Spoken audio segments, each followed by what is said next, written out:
Құрметті көрермен, бүгін 6 наурыз әйелдер мерекесі қарсаңында мен тыңнан тақырып қозғап, гендерлік саясат мәселесін көтерейін деп отырмын. Негізі гендерлік саясат әйелдерді емес, ерлерді қорғайтын уақыт келген сияқты. Өздеріңіз ойлап қараңыздаршы. Ең алдымен мерекеден бастайық.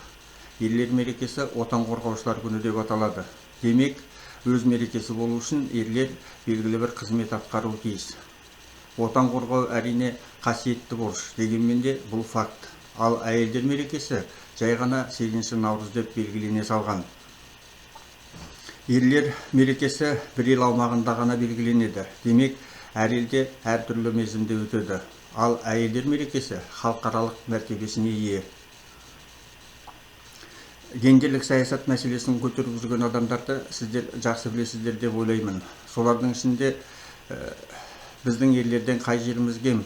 Бізде құрылыста жұмыс істеп, лай тасып, топырақ егіміз келеді. Шахтаға түсіп, қайламен руда қопарғымыз келеді деп байбалам салып жатқандарын көрдіңіздер ме? Жоқ, әрине. Олар парламенттен орын беріңдер, министр болғымыз келеді. Ал тіпті ең батылдары мемлекет басқарғымыз келеді дейді. Соңғылары Ленин атамыздың кухаркада мемлекет басқарылады деген сөзін тура мағынада түсінгендер болуы керек.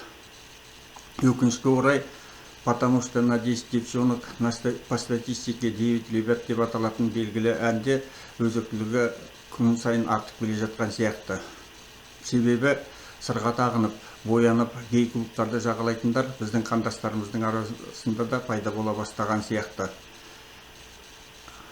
Ал енді Европаның қысымымен біз соларды қолпаштай бастамасымызға кім кепілдік бере алады? Қалжыңдап болса да біраз мәселенің басын шалған сияқтымын. Ал енді шындығына келетін болсақ, әйел отбасы деп аталатын шағын мемлекеттің тірегі. Мейірімді ана, сүйкімді жар, ардақты әже, қамқоршы апа, сүйкімді қарындас. Тек осы қалыптарыңыздан таймай, отбасы деп аталатын мемлекеттің ұйытқысы болып жүре беріңіздерші. Мерекелеріңізбен, құрметті әйелдер қауымы.